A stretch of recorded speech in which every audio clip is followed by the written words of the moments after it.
Hey everybody, welcome to Hear Us Out. I am Patrick. And I'm Paul. How's it going?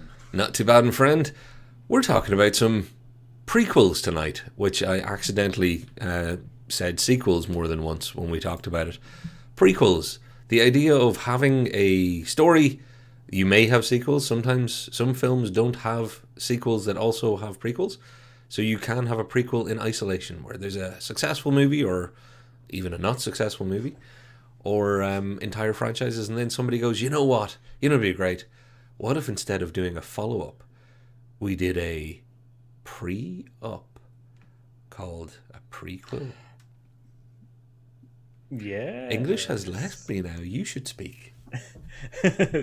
Yeah, so we're going to be talking about prequels, which goes, if you don't know what prequels are, they're a movie that comes generally in the middle of a franchise that is set before the franchise. It's not So, always just franchises. I covered it. There are movies that just randomly, or even just properties that randomly go, we're going to mine this for some more money. We're not lazy enough to do a sequel, but we're just lazy enough to do a prequel. The but that's cheeky that's like bastards. when I say franchise, I more mean just a movie Yeah, collection that or a property that true, you really true. enjoy, kind of thing. So yeah, so we're going to be, excuse me, we're going to be talking about some of those, which could, we'll be talking about some of the bad things and then some of the best out there that do exist, kind Yeah. of thing. So And Paul, cards on the table time, because I think it's going to be obvious from my demeanor and my ramble about them. I'm not a fan of prequels. I'm not a fan of prequels for one overriding reason. You can make a prequel all you want. You have to make it a good movie, but when you're going to do it as part of a franchise or a series of movies, there has to be a reason. It's easier to usually come up with a reason to continue a story than it is to go, well, you know that thing you really liked? We're going to go back and try and explain as much of that beforehand. Um, and that can yeah, I go get you. very wrong. It can, yeah. It can I'm go not gonna right I'm too. not gonna dispute. Yeah, like I'm not gonna dispute that it can go more wrong than right, kind of thing. But there are still some out there that are still quite good and do actually kind of add further to the stories and stuff like that. Mm. Um, like, let's not disagree here. No, but The majority of them are money grabbing kind of vehicles. exactly. And I'm completely with you. And just because everybody knows the word prequel, we're going to have to talk about Star Wars in a minute. But the word prequel is synonymous with Star Wars now because they're literally called the prequels. You know, there's the original trilogy, there's the prequels, and then what I lovingly refer to as the last three. I just call them the last three. I haven't got a cool or catchy name for it. But what I want to do, I want to rule out a few films first, if that's okay. I'm going to hit you, and I'm going to hit you hard with some stuff that I think doesn't count. Because some of the best prequels of all time, I think on a technicality, is they don't count because they're really only prequels on a technicality, is what I meant to say. So I'm going to start off with Godfather Part 2. Everybody's at Okay. Godfather Part 2. Best prequel ever. Except it's not a prequel, it's a sequel with a lot of flashbacks to before. So it's a prequel sequel, or it's a pre sequel, whatever phrase you want to come up with. And people go, oh Yeah. no, but it's more prequel than it is sequel. I say, look at who's on the poster. It's all about what's happening next. And Godfather 3 threw the nail back into the coffin and went, no, we're definitely in sequel territory here. Also, it's called Part 2. And as we will see later, if you're going to make a prequel and you're not good at naming things, you just slap the beginning onto it. It would have been called Godfather the Beginning if it was an actual Yeah. prequel. Yeah. So what Yeah. you say for Godfather Part 2? And I want to hear from the commenters out there. Hey, everybody at home who's joining us, thank you very much. Also, thank you very much to our future commenters. Please let us know down below if you're like, no, Godfather 2 is definitely a prequel. What do you think, Paul? No, like I do agree that if it extends the story a little bit, but then gives you enough flashbacks, or gives you a large amount of flashbacks and stuff like that, that's not really a prequel. It's essentially just a, a sequel that is trying to fill in the history Yeah, more, kind of thing. that's a good way of putting Like it. yeah, like because there are a few. there's a fair amount of movies that will do that, that will flash back to a period. Like I gotta, because under the guise of Godfather 2, you could probably say that like Boondock Saints 2 is also a prequel, because there's a lot of flashbacks to prior to like the The Boondock first Saints one, yeah. brothers, yeah, kind of thing. So, and like there's a lot. So like in kind of like in kind of comparison, like not as much as Godfather 2, I but there just, are a Paul, I lot. can see the internet headline now. YouTube channel compares Godfather to Boondock Saints. I'm glad I'm part of this, because that's the sort of quality stuff, folks, you're going to get on this channel and nowhere else. When Yeah, else are they going to come up together?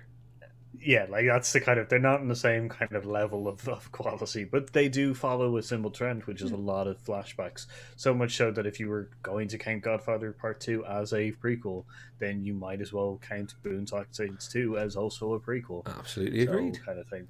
Oh, and Paul, I know then we're off to such an agreeable start on this. I know you're going to agree with the other best sequel of all time, Good, the Bad, and the Ugly. And you know why people call it a sequel? Because it's part of the Dollars trilogy. So for a fistful of dollars, a few dollars more, Good, Bad, and the Ugly. And everybody's like, Yeah. well, you see, if you look very closely at dates and if you work things out and blah, blah, blah, blah, blah, and you find out that that's where he got his poncho. If you have to work out what date something's set in and go, well, technically it's a prequel, at that point I go, gee, is there a story arc that sets it as a prequel? Other than, okay, I get you, he's there's some attire related stuff, but no, it's not a prequel.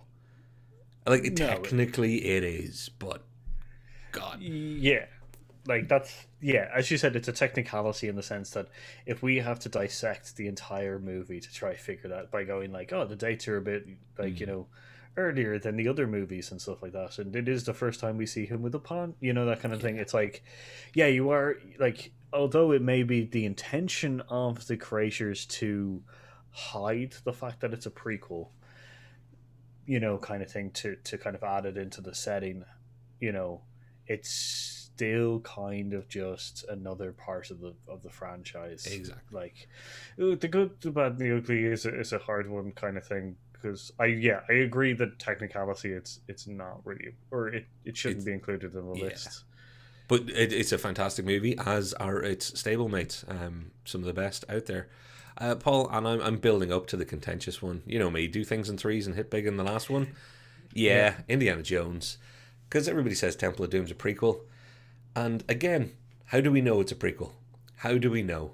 It's because people say, well, technically it was set, a couple of years earlier, and we know that because of X, Y, and Z.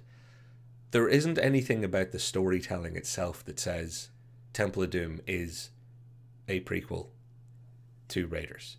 There's nothing that goes, right, well, this is showing his origins, or this is it's another entry in the Indiana Jones franchise. Don't get me wrong, absolutely agree with the technicality that it is a prequel, but does it fit any of the criteria of we're doing this as a prequel? Or does it really just fit the criteria of we're making another Indiana Jones movie? This one's going to be in India. This one is not going to necessarily involve the Nazis. We're going to have a slightly different time period. It does make it a prequel, but is it a prequel in spirit? As in, they were like, now we're doing. Do you want to know what Indiana Jones was like before Raiders? No. The Young Indiana Jones Chronicles. That's prequel right there. But what say you? Yeah, I don't know. I've always known it as a prequel. Even though it's the second So film in the franchise. yeah, but I've always known it as a prequel kind of thing. I guess it was probably a fact that was told to me before, like before I knew. Yeah. So this is where I've always included it just as a prequel.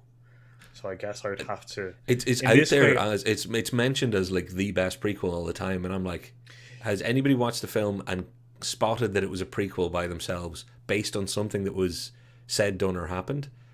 Not really. It's like, oh well, it has to be before this because, where Nazis were, that timed that set a timestamp on Raiders. Again, I think it's a brilliant film.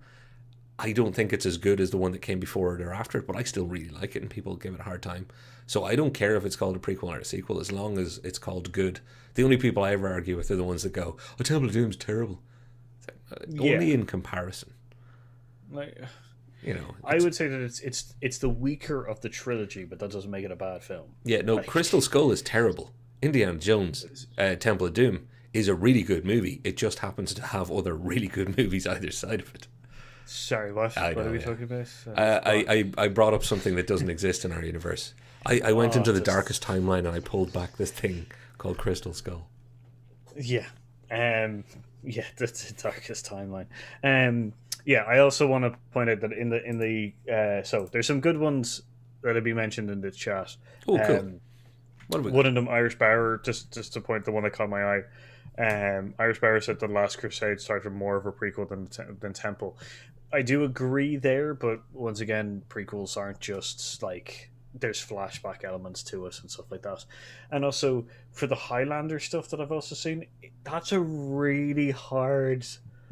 That's a good one. Like it's a really hard thing to call a prequel, or like because they're saying that the Highlander TV show is a prequel. That's really hard because like the first one, like it jumps around in time so much. It's the also a movies cousin's do. origin story in some ways. Yeah, like like, it's really it ticks a lot of weird boxes. yeah. So I don't think Highlander has set itself up to have an actual prequel kind of thing because it is set through the movies themselves are set across time anyway. That until the last one, which is like it's all revealed. I'm sorry for laughing. yeah. I'm loving the commentary, by the way. You keep going, but I've read ahead, and some of these are just brilliant. Yeah, Irish Barrier about Born and Taken. Yeah, that's like, Born. Born was just a full on money grabbing. That's all it was. That was full on grabbing money. That's Born is the one. Is it Born Legacy? It's not Born Legacy. Yeah, it's Born the Legacy, Jeremy I think. Renner one, isn't it? Yeah, Legacy. I think that's because I don't think Born is because Bourne's like the last one when he's like Yeah, just Jason Bourne is his last one. Yeah, no, it's definitely one of those capitalism strikes part 2, the search for more money. yeah kind of thing. I have to call it out. Just Casey Wonder says technically correct is the best type of correct. I love that. That genuinely made me giggle, dude. And you know what, Irish, thanks for kind of making me feel like all of the internet isn't gonna hate me for saying it. Thank you for Godfather Part 2. It's a sequel with backstory. That's a really good way of saying it. It is a sequel with backstory. There you go. We're going to be using that later in the episode, no doubt. Actually, that's a great phrase. Thank you. That's the perfect way to describe it. It's essentially because there's some on this list that are going to be interesting to talk about because it's like, is this a start of a new grouping of movies or is this that kind of way? Well, do you want to talk about, and here's a question, Paul, because we haven't come up with a running order. Should we save Star Wars for a bit, or do you want to dive into it? Oh, so you're really asking me how much of an argument we want to get in with the internet kind of thing. Yeah. Well, we can go through a few more kind of dodgy ones, and I'll tell you what, I'm just throwing up the comedy horror kind of melange that I kind of told you about, Paul. So you've got The First Purge, you've got Dumb and Dumber, Annabelle Creation, which I know there's also horror films, particularly modern horror films, have a lot of prequels, like a lot. But 3 of these have the beginning in them. Dukes of Hazzard had a beginning. I didn't realize that. One of the many Texas Chainsaw Massacre cash grabs was called The Beginning. One of the many Exorcist cash grabs was called The Beginning. So if we ever do a prequel for the channel, it's going to be called Hear Us Out, The Beginning. I was going to say, I was going to make a joke that there is actually a Hear Us Out prequel, and it's called, was good, Hear Listen. Like, Hear Listen. Kind of thing. So, there's some dodgy ones. I'm buying time before we. Actually, you know what? I'll go for another one. How do you feel about The Hobbit? That's a good way to warm up towards Star Wars. So, okay, I really like the Hobbit book. I really like the Hobbit movies. There are elements within the Hobbit movies that I don't like and think that they shouldn't have been there because they're actually inclusions of other book franchises. But although I do count it as a prequel, I do count it as it's a proper separate story as well, kind of Right. thing. I gotcha. Like it's not like just I don't feel I don't feel like this is entirely a money grabbing thing. I think this The Hobbit was probably the more well liked book of Tolkien. Yeah, well, it was definitely it was the children's book, if you know what I mean. So his kids grew as he wrote and stuff. And The Hobbit is one book, Lord of the Rings is three books. A lot of people make a big deal out of that. I didn't enjoy The Hobbit so much that I still haven't seen at least one of the next two. And at this point, I was enjoying it so little that I'm not sure which one I haven't seen. I think I haven't seen the Five Armies one. I found them kind of forgettable, and I didn't enjoy the Hobbit movies. But here's my thing: remembering seeing the Hobbit, the first one, I have a funny feeling that it could have been two really good movies or one really good movie. And since you're somebody who knows, tell me, am I way off base? Kind of going, what their mistake was stretching. Okay, so this is an interesting two-parter. So one, Ooh. I do agree that they could have just told the story of the Hobbit in two movies. They could have definitely done that. And You would it have know, been better for that? I think it would have been a lot more enjoyable because they would have removed a lot of they would have removed probably a lot of stuff that they added in, which is considered fluff kind of stuff, and also Like the like pissing the around in whole barrels bit. well that's just Some of yeah, those and the love sequences are just. yeah, and the love story. Well, the barrels does exist in the book, but the love scene, the love kind of interest of the dwarf and Oh, Evangeline the Lilly's role. yeah, that Yeah, doesn't exist, she doesn't kind of exist in the Hobbit. thing. There's nothing about the necromancer slash that castle place that Gandalf goes to. Gandalf literally just disappears in the middle of the book, kind of thing, Again, and I it's I love the Hobbit, and I have no problem with people cinematically or TV wise changing from an original story. My problem is that Lord of the Rings, the first three movies, were brilliant, in my opinion. I liked them. Mhm.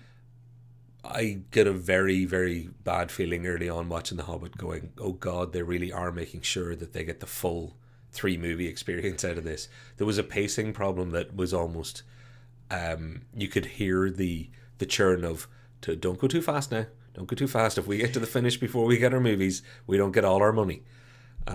Yeah. Yeah, like as I said, I do think that they could have been put into two movies. You could have cut out a lot of stuff. You could have just focused on the Hobbit story rather than a couple of other things. But because, as you said, either it's a money grabbing thing or they wanted to fill in the story a little bit too much, so they tried to slam in the Necromancer and Delgundor or whatever the hell that place is called. Um, Sorry, I can't remember off the top of my I head. But don't worry this is about that. this is the second part. This is the interesting part. I am talking from the I really enjoyed them from the aspect of I watched the extended one. Ah. So I watched the theoretic, I watched when they came out in the cinemas, and then I watched the extended one. It fills in so much more of the story Oh and my stuff God, like Zack that. Snyder's Hobbit. Like it is unbelievable. There's an entire subplot that's constant throughout the entire three films that never gets answered in the cinematic release, but gets fully answered in the extended version, which is like a huge big thing. So, Hashtag uh, release the Jackson cut. Come on. That's yeah, it. kind of thing. So in the Hobbits, just to go into it, in the Hobbits, there's the whole story about Thorin's father disappearing and stuff like that, and where the hell he went and all that kind of crap. It's never fully established where the hell he is properly, or like what happened to him. But in the extended cut, it is perfectly explained. It turns out that like there's a huge part which brings in the whole like rise of Sauron back into the whole thing in a better way. It is insane. So what you're saying is, if I'm going to put the time aside to actually go back and watch the Hobbits, watch the extended ones. Yeah, Come in. it Okay, fills in. I'll do that. It brings in more into the universe of the Lord of the Rings than just being its own standalone thing with Bilbo and Gandalf Yeah. Okay. kind of thing. But that's me anyway. Well, Can I again? Well, let's avoid Star Wars. Can I transition this to something else? Because I want to Yeah, ask go your for it. opinion on the X-Men. Now, there are Okay. many choices when it comes to the X-Men. When it comes to the prequel world, I'm gonna go with how they happened in our release timeline. The in the X-Men Origins Wolverine, the release. Oh, okay. as in when I they thought came out you. in cinema. Chronologically, it came out before First Class. Yes. So, I like as an X Man fan, which I realized how that was going to sound saying X Man fan. Um, I didn't hate X Men Origin Wolverine. I spotted all the problems that everybody else had with it, but you know what? Hey, there's some really fun parts about it. Some of the Ryan Reynolds stuff, you gotta admit it was great. Yes, the digitized the SFX for the claws was awful, and there's all sorts of really bad stuff. I'm not going to defend the film and say it's good, but it did do something really good for me. It stopped them doing an origin story for everybody because its bad reception stopped what was a terrible idea. Because is going to be a running theme tonight, folks. Did we need an origins? No, we bloody didn't. Now, am I happy enough that when it comes to somebody like a character like Wolverine, where you can go back a long way in time, and their introduction of Liev Schreiber as Sabretooth, etc., etc., that's all good for me. There's reasons to do prequels if you've got story to tell. Mm. But yeah, I really glad that we didn't have to get through Magneto origins, Xavier origins, um, you know, Dazzler origins, Jubilee origins. Sorry, I should have said. Wow. Wow, Dazzler. That's a. Yeah, I'm Um. not going to ruckus. I'm not going to go into the deep cuts of the crap villains, etc.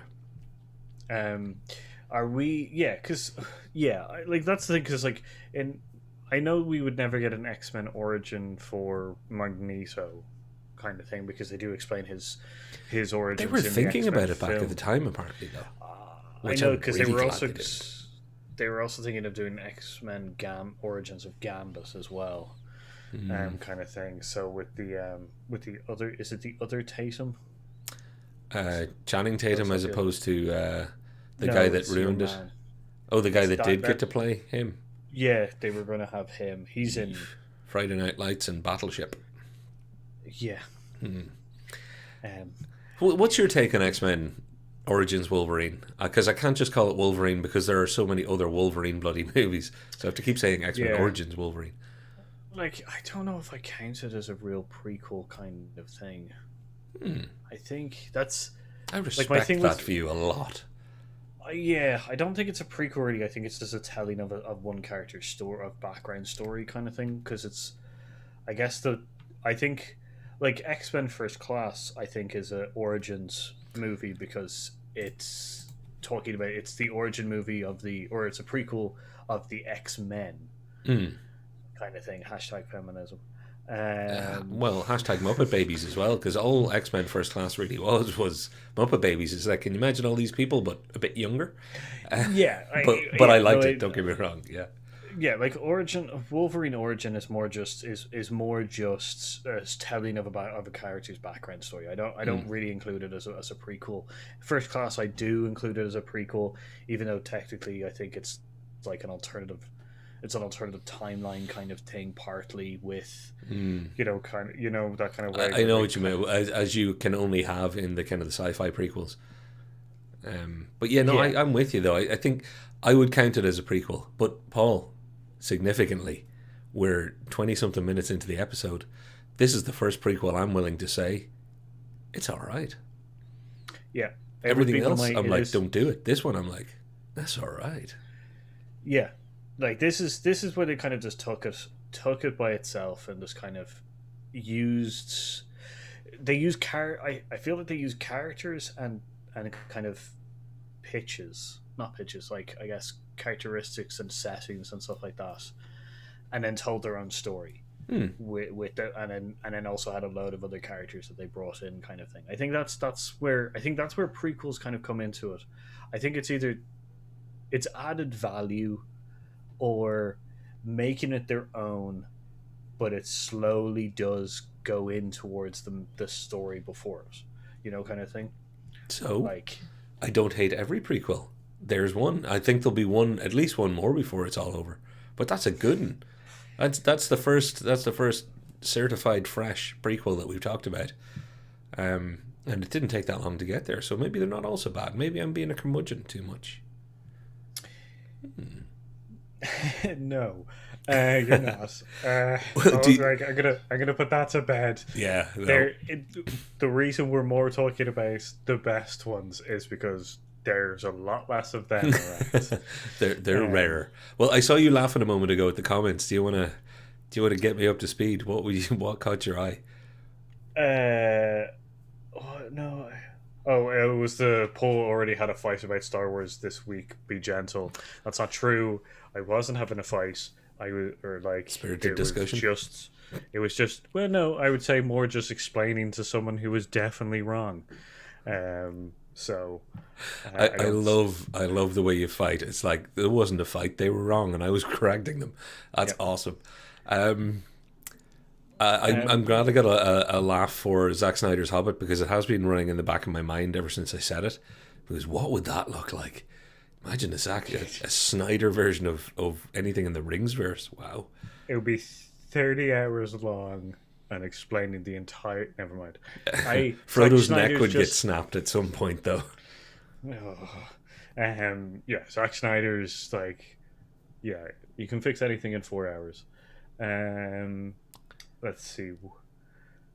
I respect the decision of adding more episodes. That's a funny one. I own the extended Hobbits, but still haven't not watched the third one. Yeah, see, like, I do understand a lot. Like, I would, because you're next to, like, what is it that you could have only done one story and dropped a lot of all the other stuff. I think you still had to do them in two, because like the Hobbit still has a lot of the like Battle of the Five Armies and stuff like that. And there's like big. I think because the first one ends with them getting to the mountain, which sets not even getting to the mountain, being able to see the mountain. I think what you could have done is you could have finalized the first movie, if you split them into two, into either just about going into like Smaug's lair, or ending with like them starting to fight Smaug. I'm letting you fix Hobbit live on air, and I'm gonna have to pull the plug because you're gonna get in trouble. But I just want to call it one comment. And the great John Carter, I thought he could have pulled off Gambit well, and I'm calling that out because what that's in reference to is the guy from Battleship, the guy from Friday Night Lights, the guy from that. His name popped into my head. It's Taylor Kitsch. Taylor Kitsch, whose name I can never say right, so I always just kind of half butcher it. It's also why I thought it was a Tatum for some reason. Yeah, well, to be fair, it's not a local name to us. There's not too many Tatums around here either. Paul, moving away from the X-Men, moving on to, because now I think we just have to keep Star Wars till the end. Yeah. Would you like? We've had a good. Let's dip back into some of the bads real quick. So I'm going to do a quick, if you don't mind, a quick round robin. Give me your thumbs up, thumbs down. Are you willing to defend it? Oz, okay. The Great and Powerful. No. Didn't think so. James Franco, you're a dangerous man. You're not always a good sign in a movie. Cruella, which I have not seen, and it's only new. Haven't seen yet. I'll put that out on the socials when I do, if I would defend it or not. It is the most curious movie in the history of time for me for one reason. I don't really care about it. I've had a huge question. Why? And who's it for? But not just in the prequel sense of, like, why did we need that? It's more, you've kind of made a aimed at children movie that doesn't really look like it's aimed at children, but it's also not young adult. It just seems like it's not hitting any demo at all, and it's confused me as to what they were really thinking. It feels like it's aimed at the generation that grew up with 101 Dalmatians.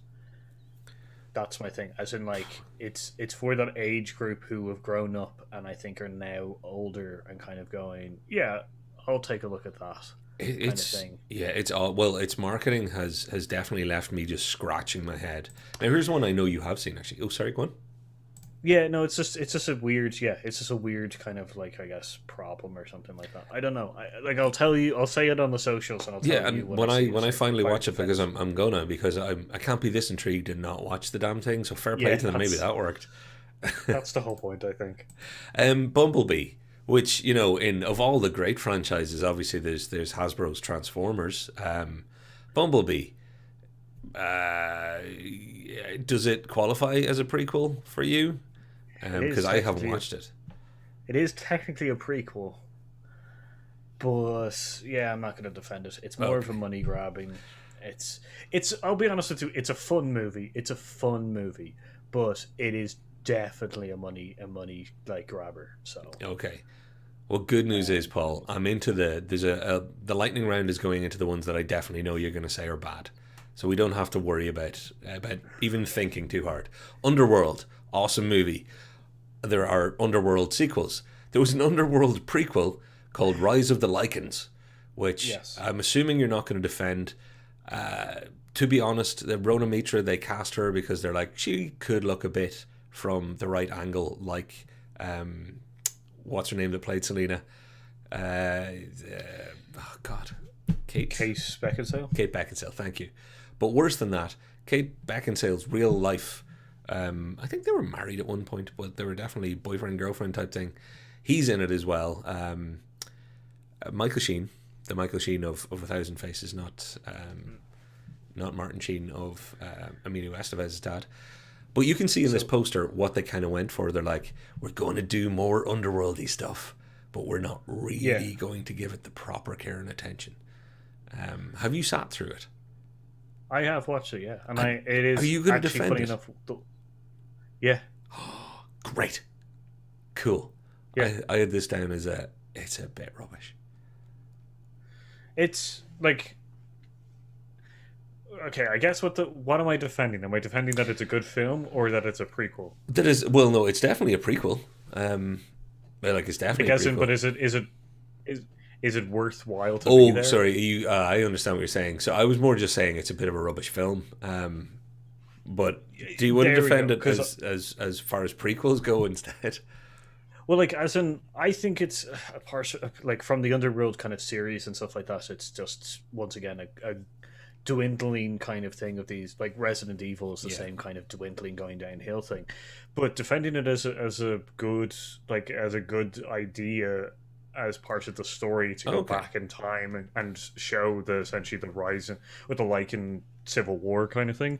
I do think it's a fitting prequel to go back in history and show, like, the Death Eaters, the or the Death Dealers, and why the Lycans are fighting back against the vampires and that kind of stuff. And it's a nice story in the. Sorry, go ahead. No, no, I was just saying. So I was just going to say, so story worth telling, but you're not going to say story well told necessarily. Okay. Yes, yeah, like, as in, it was fun, it was good, it was an interesting kind of take on it, but yeah, it's one of those things that it's like it's dwindling returns after a Yeah, certain point the law of of diminishing movies with returns those kind of has things. definitely hit Underworld and Resident Evil. Good call. Next one should be a no brainer. Again, I thought that a moment ago. Are you a huge Scorpion King fan, Paul?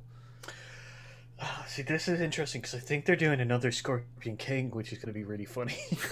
um, Well, I think it deserves some amount of credit for realizing that putting The Rock in a movie, because he kind of went on quite far. I don't know if you've ever heard of this Dwayne Johnson lad. Used to be called The Rock back then. He did all yeah, right out of it, and this was back when they realized, you know what, we might be able to make this dude a star. Now we're going to badly CGI him at some point onto a seahorse that looks like a scorpion, or vice versa, whatever the hell they were trying to do. But as far as Mummy franchise spin-off prequel stuff goes, it's not a great movie. it's okay. So this is my whole big problem with it. So, the in the Mummy, the Scorpion King, he's a bad guy. Yes. He essentially gets beaten and then sells his soul to Anubis to destroy all his enemies. Hmm.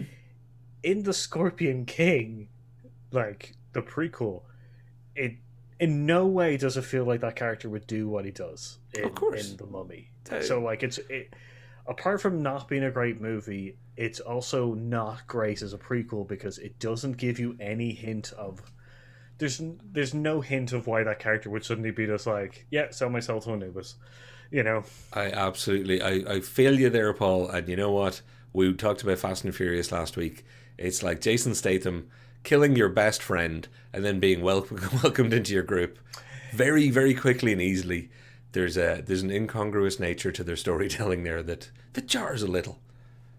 Yeah, like that's yeah, it's a weird. There's no. I think they're going to do another Scorpion King. I Oh don't know man, if it's a follow on from the Scorpion King or they're redoing it or something. God. Well, Paul, I've been saving this in my bad folder because you happen to know that I hate one of these movies. A lot of people love them. I'm a big fan of Alien. I'm a big fan of Aliens. I'm a big defender of Alien 3. I don't like Prometheus. I didn't hate Alien Covenant, I just didn't like it. But sorry, did I say I don't like Prometheus? I hate Prometheus. Um, I dislike it on so many levels and find it ridiculous and offensive. So Prometheus for me is one of the all-time why, and I understand that they wanted to go and do things, but this is a good example of unless you're very careful, you shouldn't go and do things. Yeah, like I would have. So okay, I'll put the cards on the table. I do think that there's a possibility of doing an Alien prequel, Yeah, yeah, yeah. and I think it's a story that's worth being told. Certainly wasn't the But one they told though. yeah, like I don't care about the evolution of the xenomorph, and I don't mean that in a kind of horrible kind of like story wise or anything like that. It's a monster. I don't want to see that much of it. All I wanted really to see was maybe how that ship got to that planet, got to the planet that the first one lands on. So you could have done a Prometheus thing where you had them going out to a planet and then finding the ship and finding this whole like all the alien eggs, but then it ends with them like crashing that ship onto the planet in which Alien then Yeah, like LC four happens seven two upon. or whatever it is. Yeah. Yeah, kind of thing. You know what? I'll watch Like your movie, but I'm not watching theirs again. I Just not doing don't it. we don't need the whole problem with the evolution of the xenomorph is the fact is I'm vomiting because I'm so angry. Um, Jeez. is the fact is that don't explain the monster. That's Yeah, not. Don't give us an origin. Like now, like when I watch Alien now, I'm just like, oh, it's a weapon system. Great, cool. Like I'm good at departmentalizing this kind of crap though, mm. so I can still enjoy the originals. But saying that it's a weapon designed by the engineers, it's like the midichlorians in Star Wars. You're explaining something that didn't fucking need explaining in any way, and it's just because you probably had something around somewhere. Well, that's it. They can take it and keep it, as far as I'm concerned. Again, I know a lot of people love it and will defend it. So it's all fine if we disagree. You don't have to hate me, and I certainly won't hate you for it.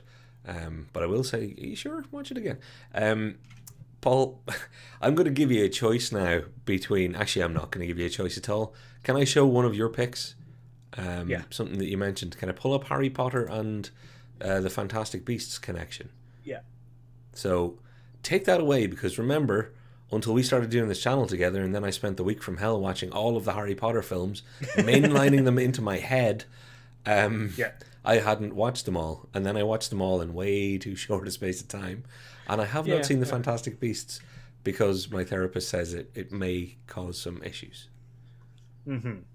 So are they good or bad? Well, is the So first one good or bad, I should say? the first one is very very good. It expands the world a little bit more in a time that's not really told about.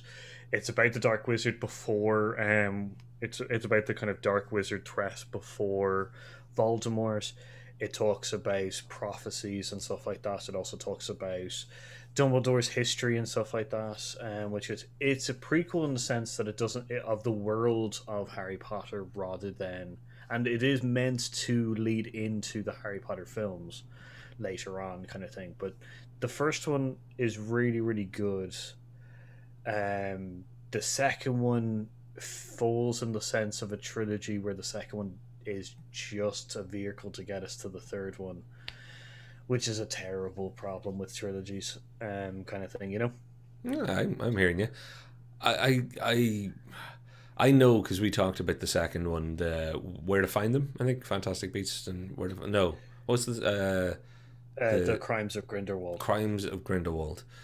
I know that that was a huge disappointment, and I know that other outside factors caused there to be a delay on whatever the next one's going to be. Right, so there is Yeah. still going to be a next one, I assume. Yes, as far as I'm aware, they're still planning to do another one. Because it's always I think interesting this. in this prequel discussion when somebody plans on doing a few prequels to meet up with something. And I'm building up to the fact that we're talking about Star Wars in a minute. It's Yeah. about your build up to bridging that gap because you have a very definite end line. So everybody knows wherever you started, you're going to have to get over here at some point in your three, four, seven, however many prequels you're going to do. So how are they doing in that front from the Fantastic Beasts to Harry Potter showing up at a train station? Well, so far they haven't they haven't linked them in many ways, kind Okay. of thing. It's more about the first Wizard War that's coming, kind of thing. So it's I think it's the first Wizard War. I'm not up to Harry Potter standards of things, but I think it's a, yeah. It goes into how Dumbledore gets the Elder Wand and a couple of other things. Kind of like it sets up a couple of hidden things that are in the Harry Potter series, and also some histories and stuff like that. But so far, the first two movies that they released, the first one was good, really great, empathetic character as a main hero, which is very rare nowadays. We like still kind of thing. Like he's more empathetic and more or less action orientated than a lot of other people. Okay. The second one, as I said, is a vehicle to get to the third one, and then the third one's going to be a vehicle to get. I think there's plans to do five altogether. Wow, five. Okay, that is ambitious. Now, Paul, So I'm going to throw us over to the comments for a second, if that's okay. Because there's a really interesting one that I do want to talk about. okay, well then, can I throw in a couple of quick ones? Because I Go see first. Brew. Good on you. How you doing, brother? Cruella looks very goth. Yeah, good point, and that also intrigues me because who are they aiming that at this point? Um, but I really like that it's 101 Dalmatians or Cruella, or it's really just Disney's Texas Chainsaw Massacre, because who's really stitching together dogs? It's a good point. What was the one that you wanted to get to? Um, I guess it's a little bit further down, but so I just reading, when did Martin Sheen become Elmo dad? Emilio's dad. Amelia did, yeah. Yeah, sorry, I was making bad Sheen jokes earlier with the Michael Sheen thing. It's, that was all me. Like yeah, the Casey, yeah, which is Casey Wonder, yeah, I like the likeness it added to the universe and stuff. Yeah, no, I definitely agree that it gives value to the story and stuff like that. Though it's not a great film. Can I hit Nora's comment is perfect too. Scorpion King was someone testing out CGI, I think. Early CGI. Yeah, Yeah, it's yeah, it's wow. It is impressive when you look. It's a little time capsule, that movie. A little time capsule.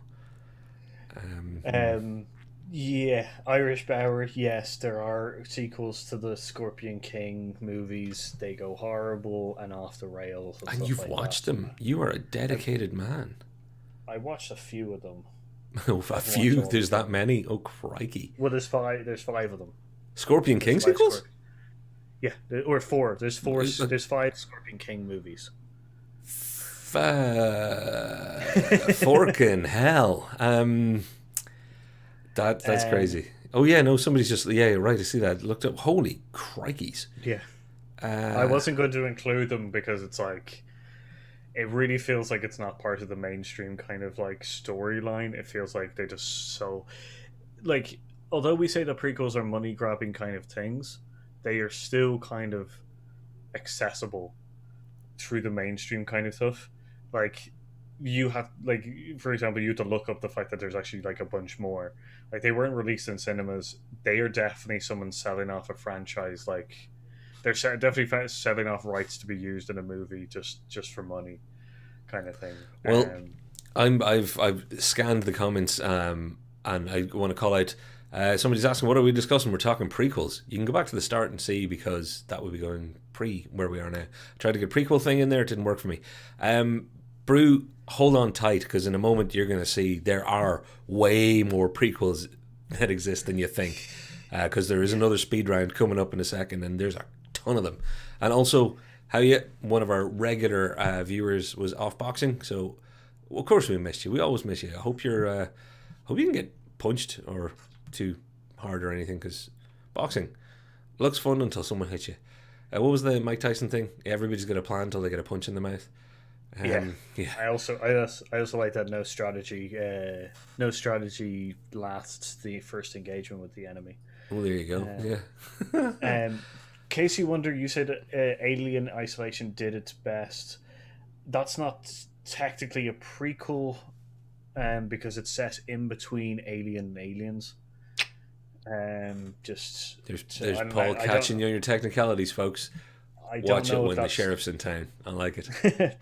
Like, I don't know if that's the point kind of thing. Like, I guess it's a prequel towards Aliens. I don't know. Yeah. Captain Marvel being a prequel to the Avengers movies. You could also take the fact that Captain America would also be then technically a prequel towards the entire. I'm throwing that case right out of court right now. That's all inadmissible evidence. I'm going to go back to the fact that it is, in a way, prequeled. I will say that it's technically a prequel, but it's like the event, or it's like Wolverine Origin, which is essentially showing a backstory of a character inside the universe. Yeah, kind of thing. I completely get you. But again, if we get into the technicality of prequels, you'll lose me. Now, I'm going to speed round us again, Paul. Are you up for this? Go for it. The Thing and The Thing. Which, if anybody doesn't get that, there's The Thing, which was from, 81 or 82, I think, Carpenter's best. I absolutely love that movie. We've talked about it before. Possibly one of the greatest posters of all time, movie poster-wise. Yeah. And then the Mary Elizabeth Winstead, who I have a lot of time for because she tends to bring a lot to the roles that she plays. She did one in, I want to say, 2012 or so. 2011, yeah. 2011, okay. That was technically a prequel, and I actually think it did all right. Did all right. It is, and took nothing from the original movie, as in took nothing away. It is a prequel. It's a direct prequel, because my only point towards that is that there's a lot more of the alien ship in it than in the first one, kind of thing, and it seems a bit like, I know there's a whole thing about them destroying us and stuff like that, but it feels so. I like that it gives the setups of each of the scenes in which the original 1982 one with Kurt Russell kind of goes to and stuff like that. It's like going to the other science kind of outposts and seeing the setup and stuff. That's really cool. It is really cool, and I don't want to be that guy, but I want to have enough time to fight Star Wars. So I'm gonna speed us on. Silence of the Lambs had a bunch of prequels, and they're by all accounts, I haven't watched all of them. Red Dragon came before. It's the whole Hannibal Lecter, what he was up to. It's kind of like chapters in his story, so I give them a pass as far as prequels go. Similarly, Planet of the Apes is a bit of a tricky one, because there's actually prequels in the early days of the original Planet of the Apes, and now the new ones are technically prequels of a lot and all of that, and retcons and all sorts of stuff, but seem to be received pretty well. Yeah, the Planet of the Apes timeline or like a chronological release of films is a nightmare. This is very, very true. Because there's two movies, and then there's the Escape from the Planet of the Apes, which is like the prequel. Never mind. Yeah, exactly. One that I technically actually worked on some of the stuff for this in my job way back when they were launching it, Monsters University. So ask me if I've ever seen Monsters University. I hear it's brilliant. I haven't seen it because I saw a few clips of it way too many times for work, and I just could not stand any of the characters that had been in those clips by the time I'd seen them 1,000 times while working on something.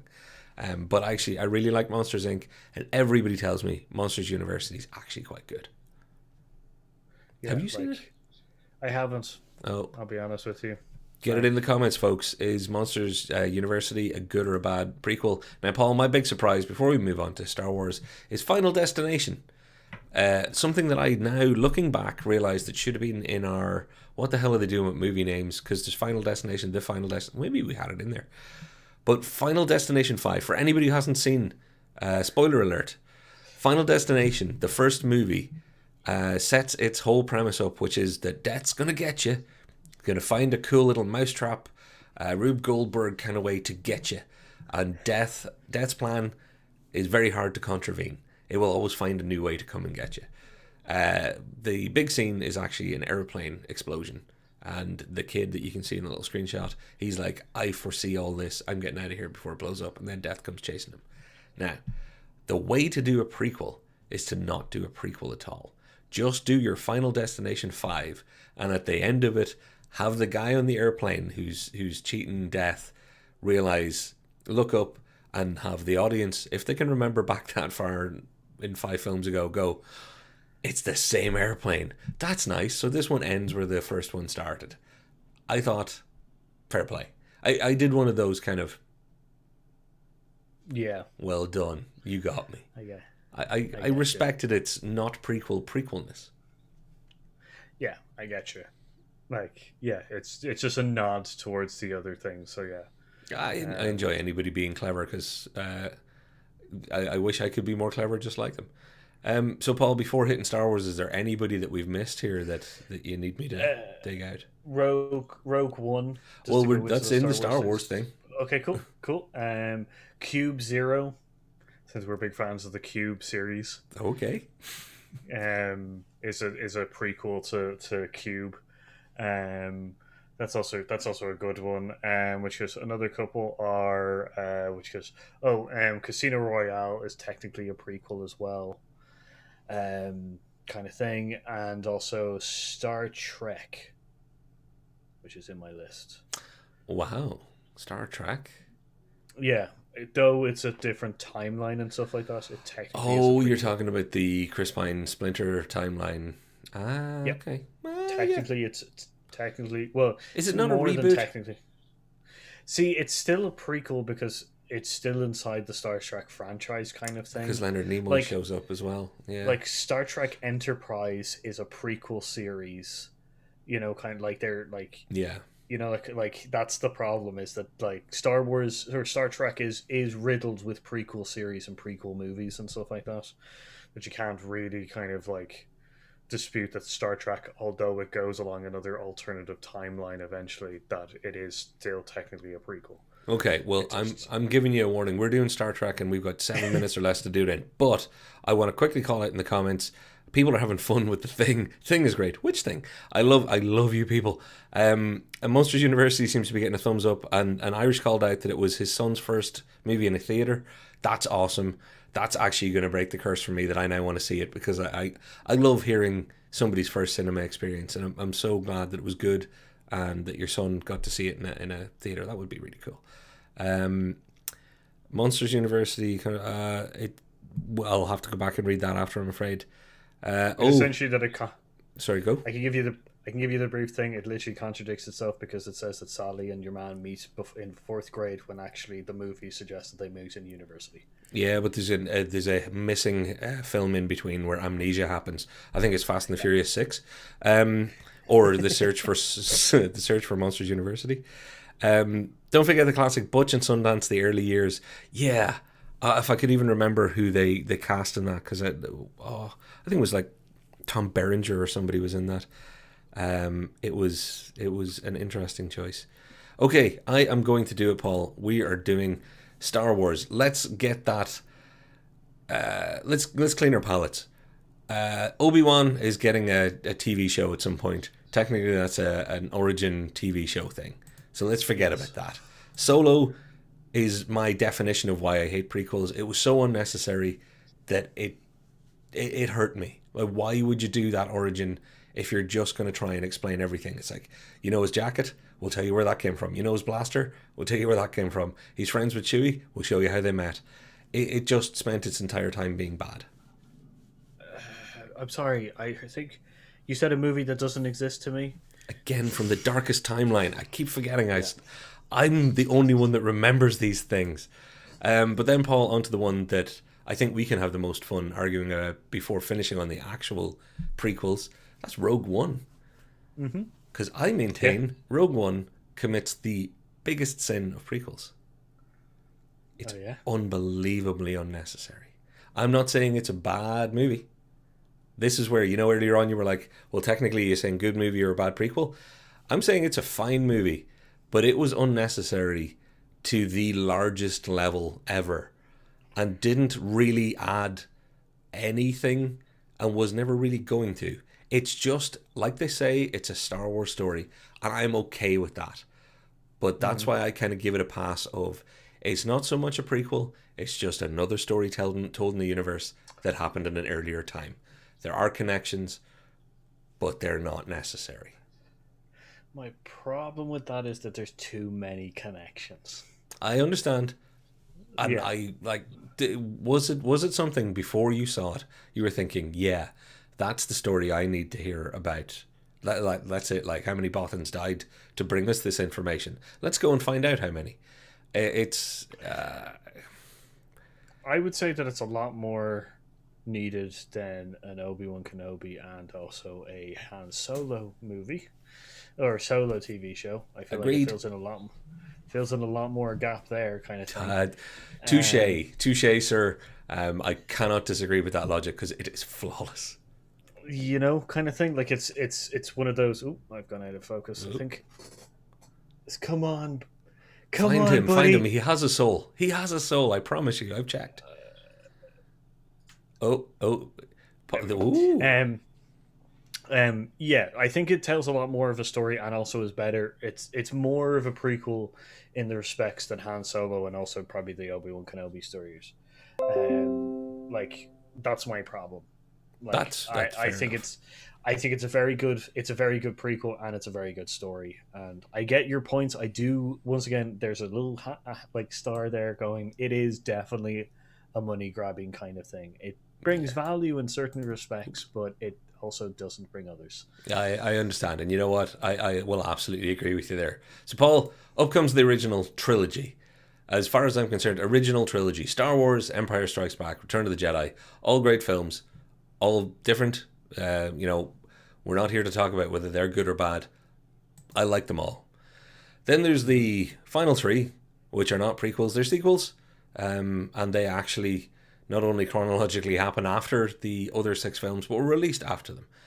It's the prequels, the episode 1, episode 2, and episode 3. So you're talking The Phantom Menace, Attack of the Clones, and then I'm going to say this one slightly happier, Revenge of the Sith. Because Phantom Menace, Attack of the Clones, Revenge of the Sith. Yeah. Yeah, like yeah, this is the problem kind of thing. I think it's more and more people. I think more and more people said no and started trying to take control over the Star Wars stuff again that they did in the original because that's a big story that needs to be told again. Is that like a lot of people in the original three said no to Lucas, and then the Star Wars things exploded. So when he did Phantom Menace and the next prequels, no one could stop him. He was, a powerhouse kind of thing. No one wanted to. But yeah, like it gets better as it goes through and the list, and then it gets, Yeah. Phantom Menace is a mess. It's an absolute mess. It's essentially just economics gone wrong. And can I pull our commentary into this for a moment, because people are pointing out in various ways using Men in Black and Rogue One actually closing a pothole, a plot hole in New Hope. The idea that you can cause continuity errors and real kind of problems for yourself. Like, do you remember watching? I think it was Attack of the Clones, when R2D2, who has been earthbound the entire time, or landbound, rolling along on his little wheels, all of a sudden sprouts a couple of jets and starts flying around the place and burning oil with his afterburners. You're like, I think you're gonna have a problem that in a few films' time he's not flying across a desert with C-3PO going, please wait, I can't fly. He's more going, I have wheels and somehow I'm managing to make it in the desert. Let's just hope people go with that. Never mind the fact that now they have to go with, why doesn't he use his jetpack?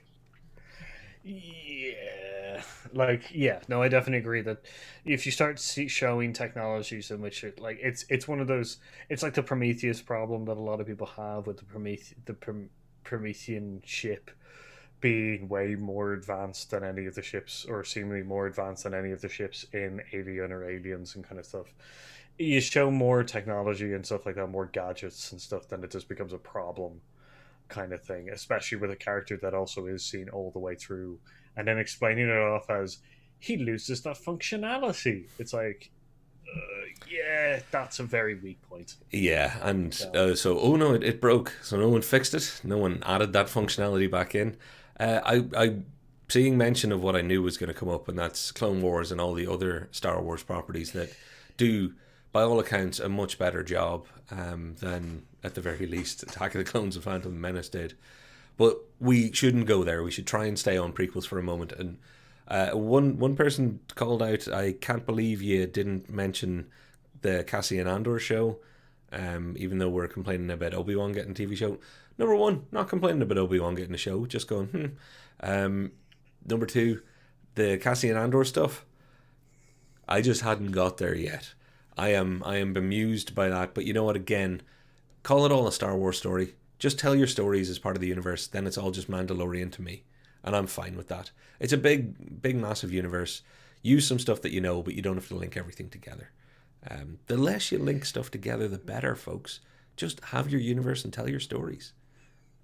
Yeah, like, well, see, yeah, like, that's the thing. As in, I completely understand that, like, Han Solo was technically going to be another bounty hunter film, but they didn't feel like they would have enough kind of, I guess, backing, so they had to make it a Han Solo film, because they wanted to make another. I think they wanted to call it like the bounty hunters, like a Star Wars story, and just have it about bounty hunters and not talk about the Han Solo. But as I said, they just couldn't get the backing for it. Well, I'm just so glad that movie doesn't exist, Paul, thanks to you reminding me that it doesn't exist, because then I get to have that wonderful relationship, my favourite relationship almost my favourite in the history of cinema, which is Chewie and Han.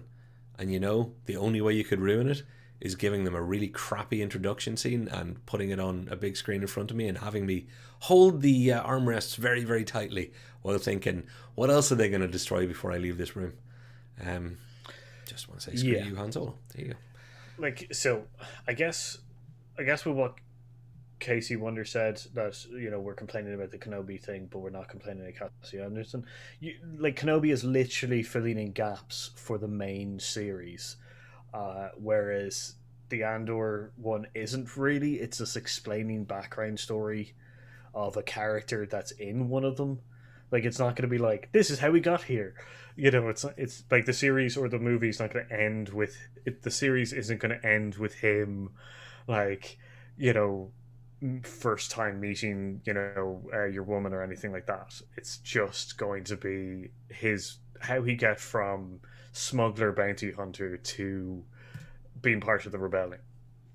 You know? Well, I think it was one of our commenters that once upon a time pointed out that that Obi-Wan is the worst hide and seek player in the history of time, because he just heads off to Luke's home planet, changes his name ever so slightly, and sits out in the desert going, yeah, nobody will work out this, my Ben Kenobi clever ruse. It's a bit thin, but I gotta call this out, Paul. We have Irish calling out how he watches the Star Wars movies, which it's a good order, but you'll notice there's a 7 film run there. 1 and 2 don't make it into the running order, and Brew is quite right. Episode 1 is probably the most disappointing cinema experience. I remember going to the cinema and being very disappointed. Metachlorians describes one of the dangers of letting George Lucas have too much power and not enough people in a room to go, I don't know about that one, George. I don't know about that one. Maybe we'll just rethink that for a half hour, will we? Which by the time you're right, by the time Revenge of the Sith happened, there was at least one person in the room going, all right, we got to turn the ship around, folks. We're not doing any more of this.